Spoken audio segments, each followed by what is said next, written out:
Nathan memutar tubuhnya berjalan menuju panggung utama sambil menyisipkan senyum misterius.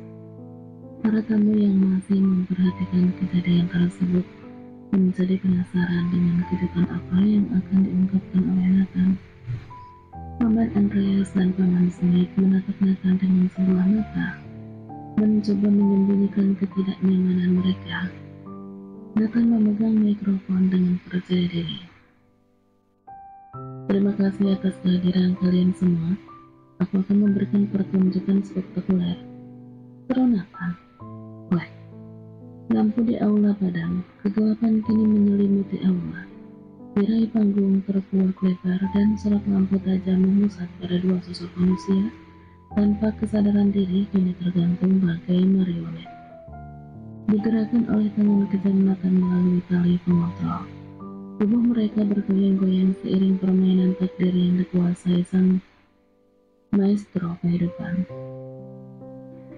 Halo, Dad. Papa Nathan melambaikan tangan Carol ke arah Andreas saat tali pengontrol ia mainkan. Suara jeritan menggema di aula ruangan melihat boneka manusia marionet. Sementara Paman Smith, Paman Andreas, dan kakek Joseph terkejut melihat cucu dan anak mereka diperlakukan seperti itu. Nathan kepala, apa yang kau lakukan kepada Henry dan Carol, ha?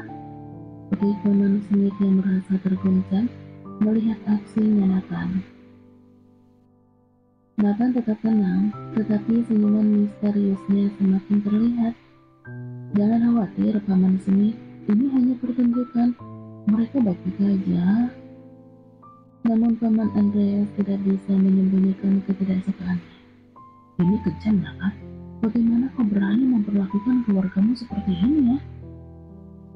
Nathan menjawab dengan penuh karisma.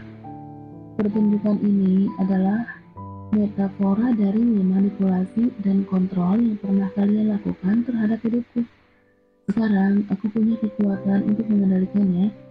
Bagaimana rasanya menjadi objek permainan, teman? Delisa menyentuh pelan lengan Nathan, memberikan dukungan. Nah, kau terlihat bergembira memainkan mainan barumu, kata Delisa. Tentu kucing kecil, aku menyukainya. Nathan berjalan menghampiri dua manusia tidak sadarkan diri itu. Lalu diajak berdansa sesuai alunan musik yang menggema di dalam aula. Nathan memainkan tali pengontrol dengan gemulai, menggerakkan Henry dan Carol seiring irama musik yang memenuhi aula. Mereka seperti boneka yang hidup, tarian marionet yang menghipnotis penonton. Aku ingin menunjukkan kepada kalian, Paman Andreas, Paman Smith, dan siapapun yang pernah meremehkanku, bahwa aku memiliki kendali atas hidupku sendiri, ucap Nathan dengan suara tegas, masih menari dengan penuh gaya. Para tamu yang sebelumnya terkejut kini terpesona dengan pertunjukan yang tidak terduga ini. Kakek Joseph memandang dengan ekspresi campur aduk, mencoba memahami pesan yang disampaikan oleh cucunya. Paman Andreas dan Paman Smith terlihat semakin tidak nyaman, namun mereka tidak bisa mengabaikan daya tarik dari pertunjukan ini. Sementara Delisa, meski terkejut, tetap memberikan dukungan pada Nathan. Apa yang kau lakukan, Nathan? Ini tidak manusiawi, Paman Smith berteriak. Nathan tertawa dengan penuh kepuasan. Inilah balasan atas semua perlakuan dan intrik kalian. Aku tidak akan lagi menjadi korban dari permainan kalian. Jadi sampai jumpa di pengadilan. Seru Nathan dan tirai panggung pun tertutup seiring lampu di dalam aula itu benar-benar dipadamkan. Nathan meninggalkan tubuh Carol dan Henry begitu saja. Sementara ruang aula penuh kisruh teriakan dan jeritan histeris para tamu, Nathan meraih tangan Delisa menggenggam tangan istrinya dengan erat. Ayo kucing kecil, kita segera meninggalkan tempat ini. Kita harus pergi dari negara ini dan memulai lembaran baru untuk keluarga kita. Mereka berdua keluar dari aula dengan langkah mantap, menyisakan kekacauan dan kebingungan di belakang mereka. Delisa memandang Nathan dengan tatapan campur aduk. Kepala mereka berada di dalam mobil. Nathan, apa maksud dari pertunjukan tadi? Dan mengapa harus seperti ini? Tanya Delisa dengan rasa penasaran. Nathan tersenyum lembut. Kucing kecil, itu adalah caraku untuk menunjukkan bahwa kita tidak akan lagi terikat oleh masa lalu yang kelam. Kita akan membangun masa depan untuk diri kita sendiri tanpa ada yang bisa mengendalikan kita. Delisa mengangguk memahami pesan yang ingin disampaikan Nathan. Aku percaya kepadamu, Nat. Kita akan menjalani hidup kita dengan kebebasan dan kebahagiaan sejati di masa depan. Ya, kucing kecil, kata Nathan sambil satu telapak tangannya berada di pipi Delisa. Kita akan menjalani hidup penuh kebebasan dan kebahagiaan sejati. Bersama-sama, kita akan membuktikan bahwa cinta dan keberanian kita lebih kuat dari segala intrik yang telah terjadi. Delisa tersenyum haru sambil mengangguk. Nathan menyambar bibir Delisa di saat mobil tengah melaju. Delisa mengalungkan kedua lengannya pada leher Nathan, membalas timbul Nathan dengan liar dan tidak hapus. Mulai lagi. Samuel bergumam ketika melihat kelakuan majikannya. Tubuh Nathan dan Delisa terdorong kuat menghantam kursi yang berada di depan ketika Samuel menginjak rem mendadak. Akibat rem mendadak, Delisa tanpa sengaja menggigit bibir Nathan dan berteriak. Nathan menatap tajam ke arah Samuel lewat kaca dashboard.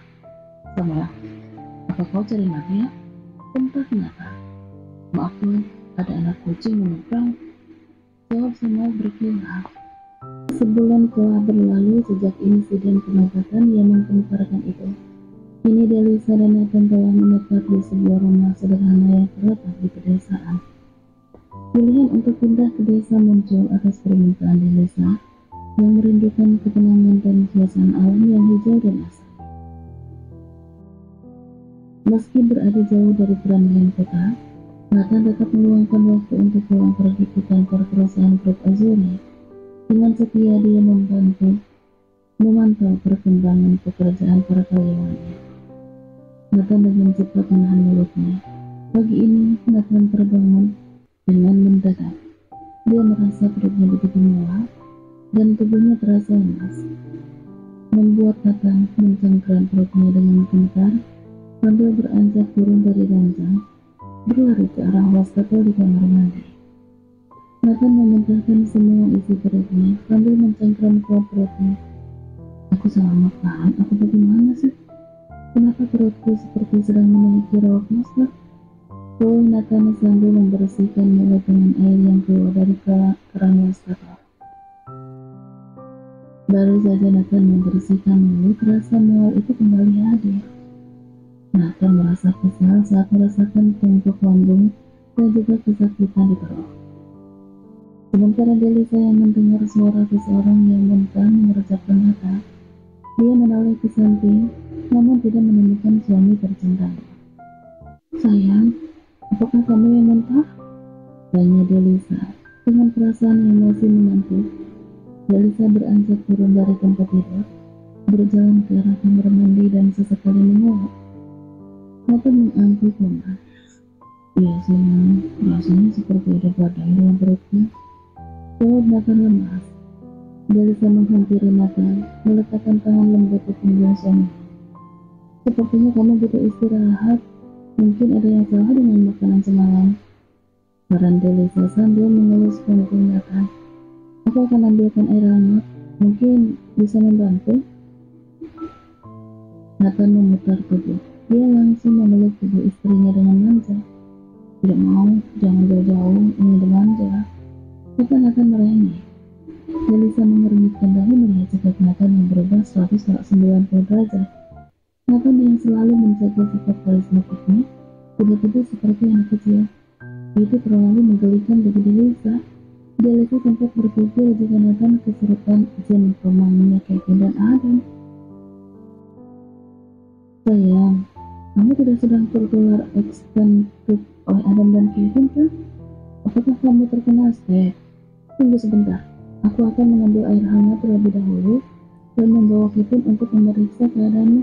Mungkin saja kamu salah makan, ucap Delisa. Nathan menggelengkan kepalanya manja. tangannya aku aja ya, aku hanya butuh diusap-usap ya. Nathan dengan cepat membuang wajahnya ke arah wastafel saat perut lagi merasakan mulai. Delisa mengusap lembut punggung Nathan. Tentu sayang, aku akan selalu di sini untuk menemanimu, tapi kesehatanmu jauh lebih penting. Nah, kejang-kejang ini rasanya tidak enak. Kata Nathan yang udah selesai membersihkan mulutnya. Nathan mengadahkan wajahnya ke langit-langit kamar mandi, mencoba mencari kenyamanan. Delisa menatap sedih. Nah, ayo kita ke tempat tidur.